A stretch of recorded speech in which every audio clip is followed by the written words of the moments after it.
لا، المورجج بري ابروفال مش ضمان 100% ان القرض هيتوافق عليه، ولكنها خطوه مهمه جدا بتقربك من الموافقه النهائيه.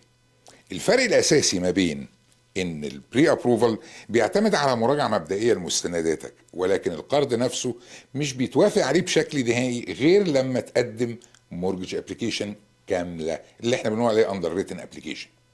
بعد ما تختار العقار اللي انت عاوز تشتريه، في اسباب ممكن تخلي البنك يغير رايه بعد البري ابروفال. زي ايه مثلا؟